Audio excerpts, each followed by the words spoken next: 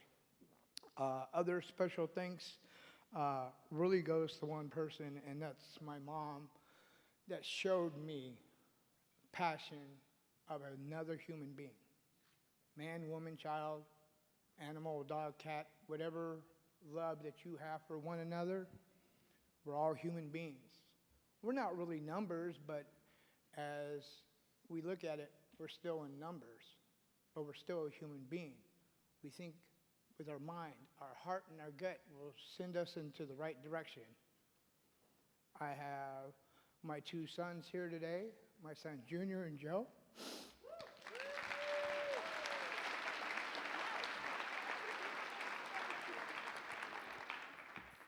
My partner Shasta.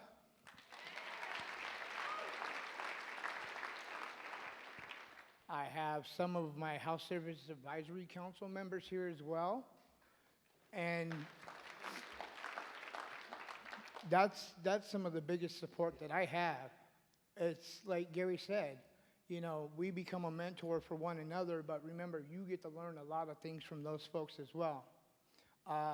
One person, and I really want to thank, is that someone that I never thought would like sit down and talk to me, and his name is Ed Blackburn. He's our current executive director at Central City Concern.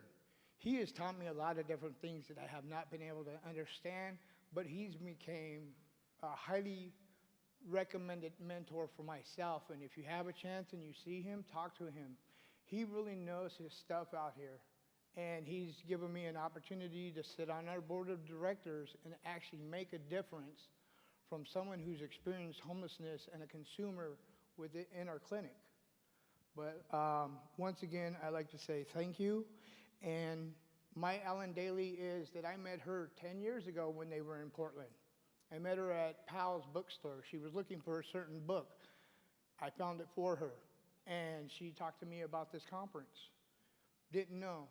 Look it, full circle.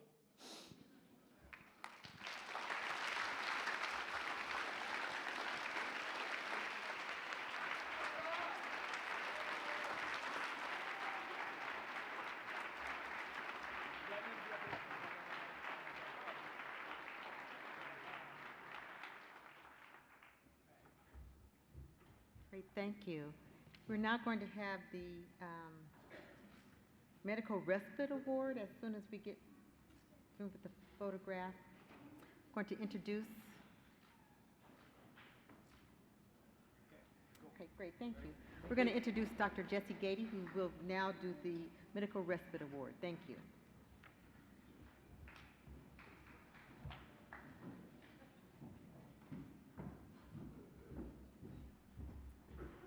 Hello, everyone. My name is Jessie, and I am from the National Healthcare for the Homeless Council, Respite Care Provider Network. And as the chair of that committee, I am thrilled to tell you about our 2016 Medical Respite Award for Excellence. So participants in medical respite programs have emphasized the importance of dedicated and compassionate staff, not only to physical recovery, but in many cases to longer-term health and housing stability. To honor the work of medical respite staff, leaders, and advocates, the Council and the Respite Care Providers Network created the Medical Respite Award for Excellence. And this award recognizes outstanding contributions in the field of medical respite care by a team, a person, or an agency as determined by their impact on improved health and quality of life for people experiencing homelessness. Additionally, this award recognizes those who have delivered outstanding medical respite services and promoted medical respite programs in their community and nationwide.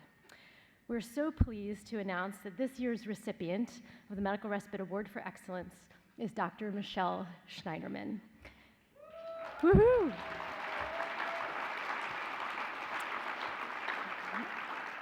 Michelle is the medical director of the amazing San Francisco Medical Respite and Sobering Center, and a clinician leader in our healthcare for the homeless world that I've long revered. She was nominated by one of her coworkers, and this is how he described Michelle and the importance of her work. From the very beginning of 2007, Dr. Schneidermann has been the guiding force in making our program successful in San Francisco. She works tirelessly to educate colleagues and stakeholders on what the medical respite providers, how to streamline collaborations and expand our referral sources. Her directorship is invaluable in guiding and mentoring our clinical staff every day of the week. We have some of the most frail and medically complex homeless clients in San Francisco, and the providers here have been able to care for those clients with the thoughtful and expert guidance of Dr. Schneidermann. There are many outstanding people that make our program a spectacular place, heroes, all of them. It is our belief that Dr. Michelle Schneidermann is one of the most deserving of recognition this year. So the Council and the RCPN agrees, and we are very honored to present the Medical Respite Award for Excellence to Dr. Michelle Schneidermann.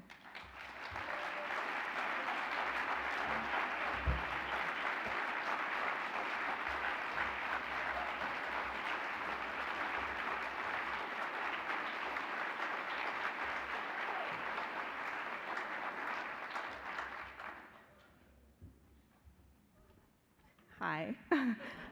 Unlike Joanne, I don't really love to speak in public, but I really want to thank the council for this incredible award. I'm super honored, and I'd like to accept the award on behalf of our program and our staff who show up every day with dedication, commitment, empathy, flexibility, and really provide incredibly high quality care that's person-centered and always individualized. Thank you to our staff, they're incredible. And in particular, Dr. Satcher said that leaders count, and I want to acknowledge two folks in our respite program who have been incredibly strong leaders along with me. First of all, Taywal Stanley, I don't know if he's in the room. He has been our long-standing program director and the backbone of the program, and an incredible friend and teacher to me. And I want to thank him for his years of service as he moves on to an exciting new position as the director of the San Francisco Department of Public Health Homeless Integrated Service Department. The other person I want to acknowledge is Alice Mugamian, who many of you know from her work with the RCPN. She has been our nurse manager and our rock, and with such grace, she has agreed to take on the dual role of nurse manager and program director, all with 2 young kids at home. She is my new superhero, so thank you, Alice.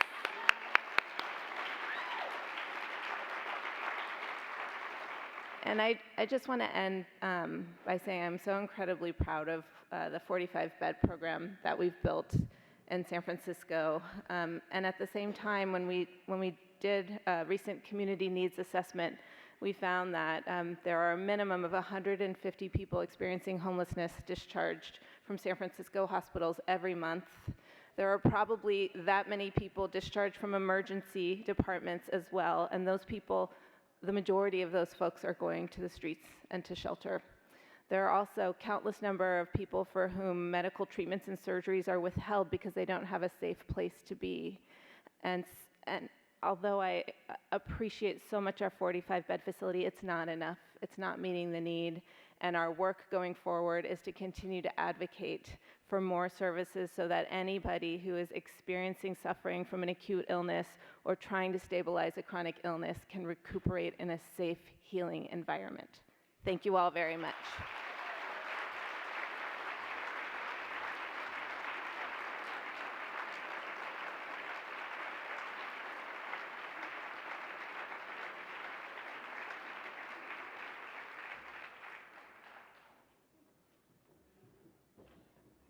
Thank you so much. That concludes our plenary for the day, and our 1 o'clocks are beginning to start.